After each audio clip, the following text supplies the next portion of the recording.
কোরআন ও সুন্নাহকে আঁকড়ে ধরবে, কোরআন ও সুন্নাহর উপরে যার আমলের ধারা অব্যাহত রাখবে, কোরআন সুন্নাহ মাফিক যে জীবন পরিচালনা করবে, শয়তান তাকে কখনোই পথভ্রষ্ট করতে পারবে না। সুবহানাল্লাহ। এজন্য শয়তানের আক্রমণ থেকে রক্ষা পেতে হলে কোরআন ও হাদিসের দিকে আমাদেরকে ফিরে আসতে হবে। ইস্তেকামত থাকলে লাভ কি? আল্লাহ রাব্বুল আলামিন বলেন, ইন্নাল্লাযীনা ক্বালু রাব্বুনাল্লাহ, নিশ্চয়ই যারা বলে আল্লাহ আমার রব। আমরা তো আল্লাহকে রব হিসেবে মেনে নিয়েছি, ঠিক কিনা বলেন? আমাদের রবকে আল্লাহ।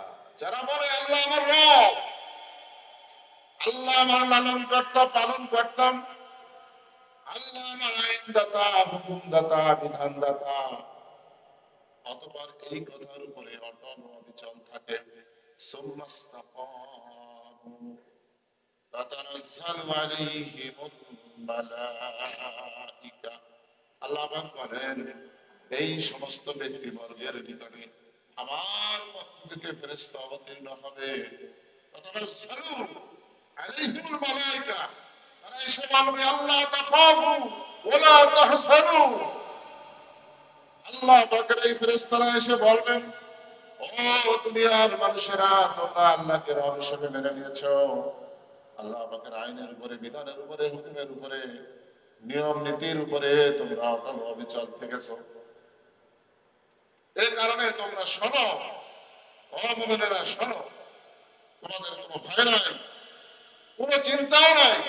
ওয়াবশিরু বিল জান্নাহ, তোমাদের শুভ সংবাদ দিয়েছেন আমার আল্লাহ, আমার রব, আমাদের মাবুদ। তা হলো কোরআনের পক্ষে থাকার কারণে, আল্লাহকে রব হিসেবে মানার কারণে, রাসূলের আদর্শকে গ্রহণ করার কারণে তোমাদেরকে অভয় বানিয়ে দিয়েছেন আল্লাহ।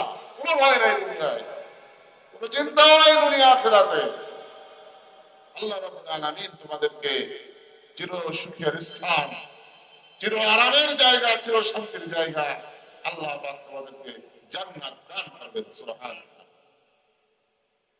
সম্মানিত ভাইরা, প্রিয় মুসলিম কিরাম, এজন্য আমাদেরকে সর্বদা কোরআনের পক্ষে অবস্থান করতে হবে। কোরআনুল কারীম এমন একটা কিতাব, আল্লাহ রাব্বুল আলামিন বলেন, ওয়া মা আল্লামনাহু আশ-শি'রা ওয়া মা ইয়ানবাগী লাহু ইন হুয়া ইল্লা যিকরুন ওয়া কুরআনুম মুবিন। আল্লাহ বলেন, আমি আমার নবী মুহাম্মদ রাসূলুল্লাহ সাল্লাল্লাহু আলাইহি সাল্লামকে কুরআনুল কারীম তার উপরে নাযিল করেছি, কোরআন শিখিয়েছি। আমি কোনো কবিতা শিখাই নাই, এটা কোনো কবিতার কিতাব নয়, কোনো কবিতা শেখানো আমার জন্য শোভনীয় নয়, বরং এটা হলো ইন হুয়া ইল্লা যিকর, ইল্লা যিকরু ওয়া কুরআনুম মুবিন। কোরআনের আরেক নাম জিকির। এটা হচ্ছে একটা স্মরণিকা, আল্লাহ পাকের পক্ষ থেকে অবতীর্ণ নাজিলকৃত সুস্পষ্ট কিতাব। সুবহানাল্লাহ। আল্লাহ পাক বলেন, লিইউনজিরা মান কানা হাইয়্যান ওয়া ইয়াহকাল কওলু আলাল কাফিরিন। মানুষকে সতর্ক করার জন্য এই কোরআন নাজিল করা হয়েছে। তবে কাকে সতর্ক করবে? জীবিত মানুষকে। আমাদের দেশে একটা বিধান, আমাদের এলাকায় একটা নিয়ম, আমরা দেখি অনেক সময় যদি কেউ মারা যায় তাহলে খোঁজ পড়ে কোথায় মাদ্রাসার ছাত্র আছে, কোথায় হাফেজ আছে, কোথায় কোরআনুল কারীম আছে। ওই বাড়িতে ডেকে এনে 1 খতম 2 খতম 5 খতম দিতে পারলে মনে করে এটাই মনে হয় তার জন্য সফলতার একটা সিঁড়ি তৈরি হয়ে গেল। আসলে কোরআনুল কারীম কি মৃত্যুর পরে মৃত্যু ব্যক্তির বাড়ি ডেকে এনে পড়ানোর জন্য, না জীবিত ব্যক্তিদের জীবন পরিচালনা করার জন্য? জীবিতদের জন্য। সে যদি জীবিত অবস্থায় জীবন কোরআন দিয়ে পরিচালিত হয়, মৃত্যুর পরে তার কোরআন তেলাওয়াতের মাধ্যমে তার জন্য কল্যাণ রয়েছে। কিন্তু যার দুনিয়ার জীবন চলে, কোরআনের বিরোধী জীবন পরিচালনা করে, কোরআনের একটা নিয়ম মানে না, জীবিত থাকা অবস্থায় ওই ব্যক্তি মৃত্যুর পরে কোরআন পড়ালে কি লাভ, কি লাভ আশা করা যায়? কোনো লাভ হবে? প্রিয় মুসলিম তাকাসুর, সূরার নাম সূরা তাকাসুর। তাকাসুর কোরআনুল কারীমের মধ্যে ছোট্ট একটি সূরা। এই সূরার ৮টা আয়াত, একটা রুকু। তাকাসুর কোরআনুল কারীমের এই সূরার প্রথম শব্দ তাকাসুরকে কেন্দ্র করে এর নামকরণ করা হয়েছে। বাংলা অর্থ হলো কোনো কিছু পাওয়ার জন্য, কোনো কিছু পাওয়ার জন্য অতি মাত্রায় চেষ্টা করা, নিমগ্ন থাকা। কোন বস্তু, দুনিয়ার কোন বস্তু পাওয়ার জন্য প্রতিযোগিতায় নেমে যাওয়া। মুফাসসিরিনে কেরাম এই সূরাকে বাকি জীবনের নবীজির উপরে অবতীর্ণ সূরাগুলির মধ্যে, প্রথম জীবনে অবতীর্ণ সূরাগুলির মধ্যে হইতে একটি সূরা বলে আখ্যায়িত করেছেন। হযরত আলী রাদিয়াল্লাহু তাআলা আনহু বলেন যে কবরের আযাব সম্পর্কে, মৃত্যুর পরে অবস্থা সম্পর্কে আমরা একটু সন্দিহানে পড়ে গেলাম। আল্লাহ রাব্বুল আলামিন এই সন্দেহ দূরীভূত করে দেওয়ার জন্য সূরা তাকাসুর নাযিল করে দিলেন। সুবহানাল্লাহ। এই সন্দেহ দূর করার জন্য আল্লাহ তাআলা সূরা তাকাসুর নাযিল করে দিলেন। এই সূরার প্রথম আয়াতে আল্লাহ তাআলা বলেন, আলহাকুমুত তাকাসুর, বেশি বেশি পাওয়ার প্রতিযোগিতা তোমাদেরকে গাফিল করে দিয়েছে। বেশি বেশি পাওয়ার প্রতিযোগিতা, কি পাওয়ার? তাফসীরে এসেছে বেশি বেশি ধন সম্পদ অর্জনের প্রতিযোগিতা, বেশি বেশি প্রভাব প্রতিপত্তি অর্জনের প্রতিযোগিতা, বেশি বেশি ক্ষমতা অর্জনের প্রতিযোগিতা, অপরকে পিছনে ফেলে, একজনকে পিছনে ফেলে আরেকজন সামনের দিকে অগ্রসর হয়ে যাওয়ার প্রতিযোগিতা। এই প্রতিযোগিতায় মানুষ এমন গাফিল হয়ে আছে, এই সম্পদ অর্জন করতে গিয়ে, সম্মান প্রতিপত্তি ক্ষমতা, এই টাকা পয়সা অর্জন করতে গিয়ে অনেক সময় আমরা দেখি আল্লাহর হুকুম পালন করার সময় মানুষ পায় না। আছে না এরকম অনেক মানুষ? অনেক মানুষ আছে দুনিয়ার সম্পদ অর্জন করতে গিয়ে, দুনিয়ার কাজ করতে গিয়ে আল্লাহর ইবাদত করার, আল্লাহর হক আদায় করার, বান্দার হক আদায় করার, আল্লাহর হুকুম মানার সময় তার নাই। ব্যবসায় এত বেশি নিমগ্ন, কামাই রোজগারে এত বেশি নিমগ্ন, সময় মতো নামাজ আদায় করার সময় ওই মানুষটার জীবনে হচ্ছে না। দুনিয়া পাওয়ার আশায়, দুনিয়া কামাইয়ের আশায়।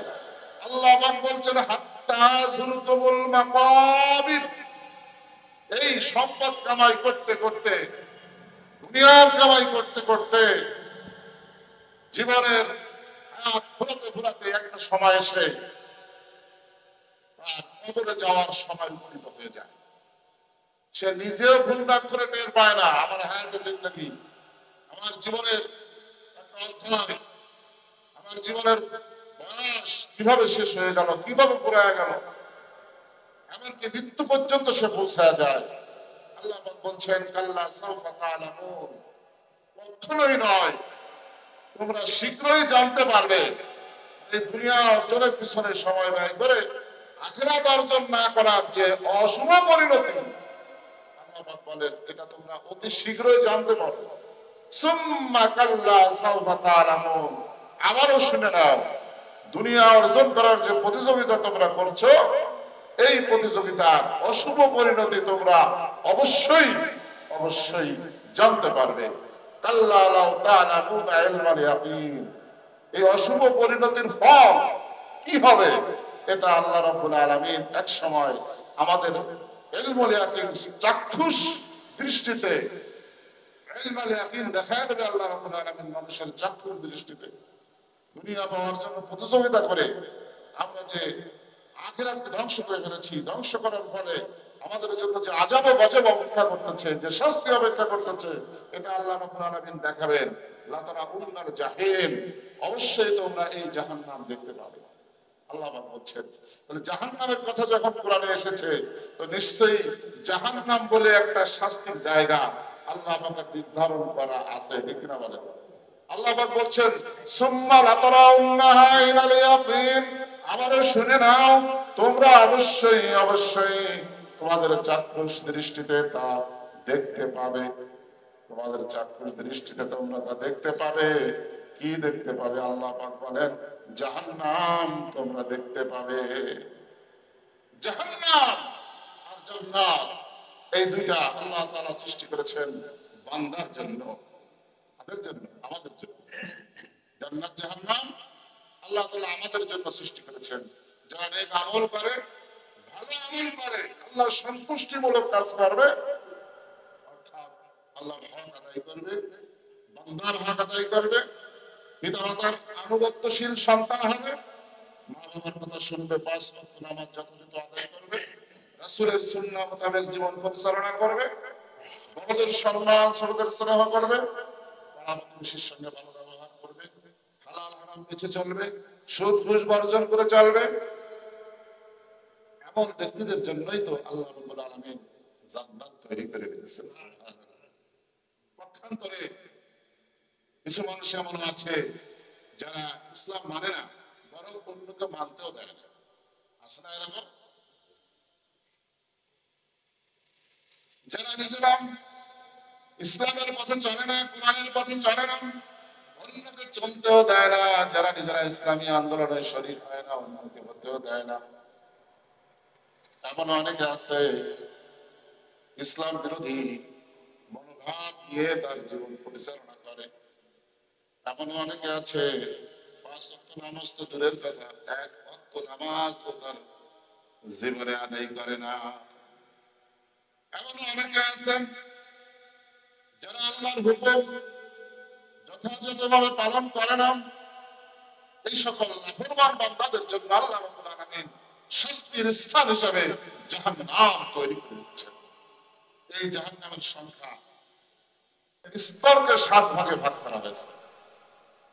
এজন্য আমরা অনেক সময় এরকম বলে থাকি যে ৮ বেহেশত, ৭ দোজখ। বেহেশত সুখের জায়গা আর জান্নাত কষ্টের জায়গা। জান্নাত সুখের জায়গা, জাহান্নাম কষ্টের জায়গা। সুখের ৮টা স্তর আর কষ্টের ৭টা স্তর। আল্লাহ রাব্বুল আলামিন জাহান্নাম তৈরি করে রেখেছেন এমন ভাবে। আল্লাহ নবী হাদিসে বলেছেন প্রথমে ১০০০ বছর জাহান্নামের আগুনকে জাল দেওয়া হয়েছে। ১০০০ বছর জাহান্নামের আগুন জাল দেওয়ার পরে ওই জাহান্নামের আগুন লাল বর্ণ ধারণ করেছে। প্রথমে ১০০০ বছর জাল দেওয়ার পরে ওই জাহান্নামের আগুন লাল বর্ণ ধারণ করে আছে, হাদিস। এরপরে আবার ১০০০ বছর জাল দেওয়া হয়েছে, ১০০০ বছর সাদা বর্ণ ধারণ করেছে। আবারও ১০০০ বছর জাহান্নামের আগুন জাল দেওয়া হয়েছে, এতে কালো বর্ণ ধারণ করেছে। আল্লাহ নবী বলেন এখন জাহান্নামের আগুন কালো কালো অন্ধকারাচ্ছন্ন অবস্থায় আল্লাহ পাক সংরক্ষিত করে রেখে দিয়েছেন। কালো কালো অন্ধকারাচ্ছন্ন অবস্থায় এই জাহান্নাম রয়েছে। এই জাহান্নামের আগুন স্তর ৭টি স্তরে বিভক্ত করা হয়েছে। একটা স্তরের নাম সাঈর, আরেকটার নাম সাকার, আরেকটার নাম লাজা, আরেকটার নাম জাহিম, আরেকটার নাম জাহান্নাম, আরেকটা স্তরের নাম হুতামা, আরেকটি স্তরের নাম হাবিয়া। এক একটা স্তরে এক এক ধরনের পাপীদের জন্য শাস্তি প্রদান করা হবে, যা কুরআনুল কারীমের মধ্যে আল্লাহ তাআলা স্পষ্ট বর্ণনা করে দিয়েছেন। এই জাহান্নামী মানুষগুলো যখন জাহান্নামের মধ্যে নিক্ষিপ্ত হবেন, তখন জাহান্নামের রক্ষক ফেরেশতারা ওই জাহান্নামীদেরকে বলবে তোমরা আজকে কেন জাহান্নামে এসেছো? দুনিয়ায় কি তোমাদেরকে কেউ কি সতর্ক করে নাই? তোমাদেরকে দুনিয়ায় কি কেউ ইসলামের পথে আহ্বান করে নাই? নামাজের দিকে ডাকে নাই? রোজার দিকে ডাকে নাই? ভালো কর্ম করার জন্য তোমাদেরকে কেউ আহ্বান জানায় নাই? তখন তারা বলবে হ্যাঁ। قالوا بلى قد جاءنا نذير। তারা বলবে হ্যাঁ, আমাদেরকে সতর্ক করা হয়েছিল, আমাদেরকে ডেকেছিল। ফাকাযযাবনা, আমরা তাদের এই আহ্বানকে, তাদের এই কথাকে, তাদের এই বর্ণনাকে, বিবৃতিকে আমরা মিথ্যা প্রতিপন্ন করেছিলাম।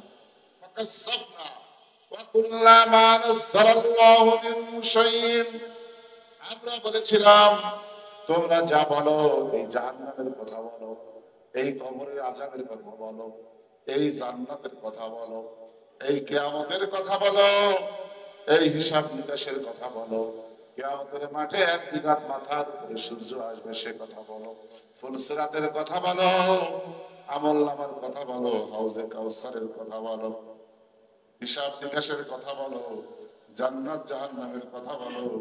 আমরা বলতাম, তাহলে ওই দোজখীরা বলবে আমরা বলতাম আমরা এগুলো কিছুই বিশ্বাস করি না। নাউজুবিল্লাহ।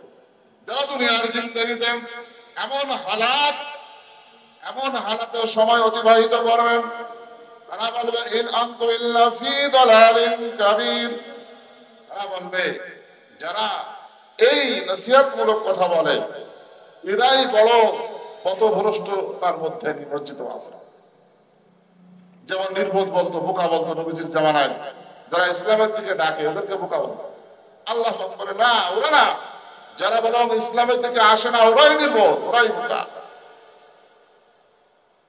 তখন ওই জাহান্নামীরা আফসোস করে বলবেন وقالوا لو كنا نسمع أو نعقل ما كنا في أصحاب السعير। সাইর একটা জাহান্নামের নাম, জাহান্নামের একটা স্তরের নাম। ওরা বলবে যে যদি আমরা আলেমদের কথা শুনতাম, নামাজীদের কথা শুনতাম, মুরব্বীর কথা শুনতাম, আর না পেনু এটাকে উপলব্ধি করতাম, মা কুন্না ফি আসহাবিস সাইর, তাহলে আজকে আমরা এই দোজখের অধিবাসী হইতাম না। তখন আফসোস করবে, কিন্তু আফসোস করলে তাদের জন্য কোনো কল্যাণ হয়ে আসবে না। এই সাইর নামক দোজখে যারা সম্পদ আত্মসাৎ করেন তাদেরকে এই দোজখের মধ্যে নিক্ষিপ্ত করা হবে। সম্পদ আত্মসাৎ করে বিভিন্ন ভাবে। বাবার সন্তান, অন্য ভাইরা একটু লেখাপড়া কম জানে, উনি একটু বেশি জানে, কায়দা করে বাবার কাছ থেকে সব লিখে উঠে নিজের নামে রেকর্ড করে দিয়ে গেল। এরকম আছে না কিছু মানুষ? তাদেরকে এই সাইন নামক দোজখে নিক্ষেপ করা হবে। অনেকে আছে সরকারি সম্পদ আত্মসাৎ করেন। এমনও আমরা খবর পেয়েছি বিভিন্ন সরকারি সম্পদ, বিভিন্ন বাজেট বিভিন্ন সময় আত্মসাৎ হয়ে গেছে। রাস্তায় উন্নয়নমূলক কাজ, পোল কালভার্ট, যা ব্রিজের উন্নয়নমূলক কাজ, যা সরকার বাজেট করে উপরের থেকে নিচে আসতে আসতে যে টাকা থাকে সে টাকায় কাজ করলে কাজ এক বছরও লেগে না।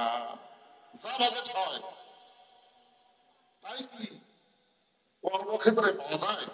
এই যে খালাখাইয়ের মাঝখানে অবস্থান, এমনকি মসজিদ পর্যন্ত সরকারি ভাবে যে অনুদান দেওয়া হয় সেখান থেকে একটা অংশ সরকারি আমলাদের দিতে দিতে কাজে এসে যা পৌঁছায় তা দিয়ে পৌঁছায় না, সে কাজ হয় না। কত বড় দুঃসাহস যে মসজিদের জন্য বাজেটকৃত টাকা সেখান থেকেও তাদের খাইতে হবে। এই অবস্থায় যারা দুনিয়ার জিন্দেগি অতিবাহিত করবেন তাদেরকে সাইর নামক দোজখে নিক্ষেপ করা হবে। যারা কিয়ামতকে অস্বীকার করবে তাদেরকে সাইর নামক দোজখে নিক্ষেপ করা হবে। ওয়া'আতাদনা লিমান কাযযাবা বিস-সাআতি সাইরা। আল্লাহ পাক বলেন আমি প্রস্তুত করে রেখেছি সাইর নামক জাহান্নামের একটা স্তর। এই স্তরের মধ্যে তাদেরকে নিক্ষিপ্ত করব যারা কিয়ামত দিবসকে অস্বীকার করে। এমন মানুষ খুঁজে পাওয়া যায় পৃথিবীতে, আরে কিয়ামত বলতে কি কিছু আছে নাকি? এমন একজন এমন কোথাও বলেছে যে আমার মৃত্যুর পরে আমার বাসার ভিতরে একটা বাস ঢুকে আছে, রাস্তার মোড়ে ঝুলে আছে, খাড়া করে দিল। বিশ্বাস করে না যে কিয়ামত বলে কিছু আছে। বলেন মুসলমান, আমরা বিশ্বাস করি কিয়ামত বলে কিছু আছে? জগৎ হলো পাঁচটা, চারটি জগতের শুরু আছে শেষও আছেন, কিন্তু পঞ্চম নম্বর যে জগৎ ওই জগতের শুরু আছে কিন্তু শেষ নাই। আলমে রুহা আরোহা, আমরা রুহের জগতে ছিলাম, এরপরে আলমে রেহেম মায়ের পেটের জগতে এসেছিলাম, আলমে দুনিয়া দুনিয়ার জগতে আছি, এরপরে আলমে বারজাক কবরের জগতে যাব, এই চার জগতের শুরু আছে, শেষও আছে। আলমে আখিরাত যে জগতের শুরু আছে কিন্তু শেষ নাই। আল্লাহ নবী বলেছেন, এক বিগত মাথার উপরে সূর্য চলে আসবে, সাবাতুন ফি জিল্লিহি ইয়াওমা লা জিল্লা ইল্লা জিল্লুহু ইয়াওমাল কিয়ামাহ। এমন কিছু মানুষ আছে যাদের মাথার উপরে আল্লাহ রাব্বুল আলামিন কিয়ামতের ময়দানে ছায়া দান করবেন। এদের সংখ্যা হলো 7। বাকিদের মাথার উপরে ওই সূর্যের আলো পড়ে গিলুডা টকবক টকবক করে ফুটতে থাকবে। এই ফুটার বিষয়ে হাদিসে গেছেন, সব থেকে কম শাস্তি যাকে দেওয়া হচ্ছে তাকে আগুনের একজোড়া জুতা পরায় দেওয়া হবে, ফিতা হবে আগুনের, একজোড়া জুতা পরায় দেওয়া হবে, ফিতা হবে আগুনের। ওই আগুনের তাপে পাত তলা থেকে তাপে মাথার মস্তক টকবক করে ফুটে থাকবে। যেমন ভাবে পাত্রের ভিতরে পানি রেখে, ভাত রেখে, তরকারি রেখে নিচের থেকে জাল দিলে টকবক টকবক করে ফুটে থাকবে। এইটা হলো সব থেকে কম শাস্তি। কিন্তু ওই ব্যক্তি মনে করবে আমাকে সব থেকে বেশি শাস্তি দেওয়া হচ্ছে। আরেকটি জাহান্নামের নাম হলো সাকার। ওই জাহান্নামে প্রবেশ করবে তারা নামাজ পড়ে না যারা, অভাবীদের খাদ্য দেয় না যারা, সমালোচকদের সঙ্গে মিলে সমালোচনা করে যারা, আর কিয়ামত দিবসকে অস্বীকার করে যারা। ওদেরকে প্রশ্ন করা হবে, মা সালাকাকুম ফি সাকার, কেন তোমরা এই সাকারে আসলে, মানে জাহান্নামের এই স্তরে আসলেন?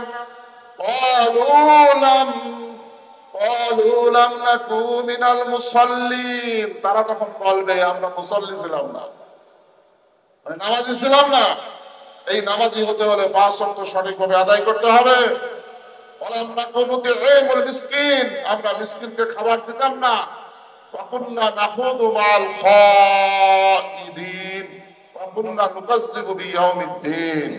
আমরা সমালোচকদের সঙ্গে বসে সমালোচনা করতাম আর কিয়ামত দিবসকে বিশ্বাস করতাম না। দেখেন, এইটা একটা মারাত্মক রোগ এই সমাজের মানুষের হয়ে দাঁড়িয়েছে। তা হলো সমালোচনা করা, গীবত করা। দোকানে পাটে, রাস্তাঘাটে, হাটে বাজারে, বিভিন্ন জায়গায় বসার সুযোগ পাইলেই আর কোন কথা উঠলেই যাচাই বাছাই না করে একজনের কথা আরেকজন, একজনের মন্দ আরেকজন, একজনের সমালোচনা আরেকজন, একজনের গীবত আরেকজন, এগুলো করতেই থাকে, এগুলো হতেই থাকে। এই অবস্থা থেকে মুসলমানদের বেরিয়ে আসতে হবে। আল্লাহ তাআলা সূরা তাকাসুরের সর্বশেষ আয়াতে বলছেন, সুম্মা লাতুসআলুন্না ইয়াওমা ইযিন আনিন নাঈম। অতঃপর সেই দিন আল্লাহ রাব্বুল আলামিন আপনাকে আমাকে যে নিয়ামত দান করেছেন, এই নিয়ামত সম্পর্কে আমরা আল্লাহ পাকের কাছে জিজ্ঞাসিত হব। আল্লাহ পাক আমাদেরকে জিজ্ঞাসা করবেন। কিছু নিয়ামত আছে যে নিয়ামতের ঋণ কোনদিন বান্দা পরিশোধ করতে পারবে না, কোনদিন টাকা দিয়েও সেই নিয়ামত কেনা যায়। আল্লাহর নিয়ামত কি? সেই নিয়ামত কি? এই নিয়ামত হলো 1 নম্বরে আলো, সূর্যের আলো। সূর্যের আলো কি টাকা দিয়ে কেনা যায়? বাতাস, এই যে প্রাকৃতিক বাতাস, সাধারণত চিন্তা করেন যাদের অক্সিজেন লাগে, অক্সিজেন কতটুক সময় কিনলে কত টাকা চলে যায়। আল্লাহ তাআলা আমাদের যত বছর হায়াত দান করেছেন, যত অক্সিজেন আল্লাহ তাআলা দিয়েছেন, এইটা কি টাকা দিয়ে পরিমাপ করা যাবে, হিসাব করা যাবে? পানি, তাপ, এই যে এখনকার যে তাপমাত্রার তাপ, এই তাপগুলো সব আল্লাহ আমাকে দান। আবার আমাদেরকে আল্লাহ তাআলা কিছু নিয়ামত দান করেছেন, যেমন চোখ, এরপর অন্তর, জিহ্বা। আল্লাহ পাক বলেছেন, আলাম নাজাল লাহু আইনাইন ওয়া লিসানান ওয়া শাফাতাইন। আমি তোমাদেরকে কি দুটো চোখ দান করি নাই? তোমাকে কি একটা জিহ্বা দান করি নাই? আল্লাহ পাক অন্য জায়গায় বলছেন, ইন্নাস সামআ ওয়াল বাসারা ওয়াল ফুআদা কুল্লু উলাইকা কানা আনহু মাসউলা। আল্লাহ তাআলা আমাদেরকে যে দৃষ্টি শক্তি দান করেছেন, দেখার শক্তি, বান্দা তোমাকে চোখ দিয়েছি, চোখ দিয়ে তুমি কি দেখেছো? সামা, শ্রবণ শক্তি দিয়েছি, কান দিয়েছি, কান দিয়ে তুমি কি শুনেছো? চোখ দিয়ে তুমি কি দেখেছো? অন্তর দিয়ে তুমি কি উপলব্ধি করেছো? কুল্লু উলাইকা কানা আনহু মাসউলা। আল্লাহ রাব্বুল আলামিন বলেন, বান্দাকে আমি যা যা দিয়েছি এই সম্পর্কে আমি আমার বান্দাকে একদিন প্রশ্ন করব। কিছু মানুষ হচ্ছে এমন, দেখবেন মোবাইলের ভিতরে ই ঢুকাইয়া, মানে ওই হেডফোনের ফ্যান ঢুকাইয়া কানের ভিতরে ঢুকাইয়া দিয়ে পারে অনার গান শুনতে আছে, যা শুনলে আল্লাহ আল্লাহ রাসূল অসন্তুষ্ট হয়। আছে না এরকম? এদেরকে সতর্ক করা হয়েছে। কান দিয়ে আমরা কি শুনি, চোখ দিয়ে আমরা কি দেখি, অন্তর দিয়ে আমরা কি উপলব্ধি করি, সব কিছু বিষয় নিয়ে আল্লাহ রাব্বুল আলামিন আপনাকে আমাকে প্রশ্ন করবেন। সুতরাং আসুন আমরা আল্লাহর দেওয়া নিয়ামত আল্লাহর পথে ব্যয় করি, অন্তর দিয়েছে অন্তর দিয়ে ভালো জিনিস উপলব্ধি করি, ন্যায়ের পথে চলি, হকের পথে থাকি, বেশি বেশি দুনিয়া অর্জনের পিছনে সময় ব্যয় না করে আল্লাহর সন্তুষ্টির জন্য, আমরা আল্লাহর দ্বীনের জন্য আমাদের সময়টা ব্যয় করি। তাহলে আল্লাহ রাব্বুল আলামিন আমার আপনার উপরে খুশি হয়ে যাবেন, আমাদেরকে জাহান্নামের ওই কঠিন শাস্তি থেকে নাজাত দিয়ে জান্নাত নামক সেই মহা শান্তির নিয়ামতে আল্লাহ তাআলা আমাদেরকে প্রবেশ করার সুযোগ দান করে দিবেন।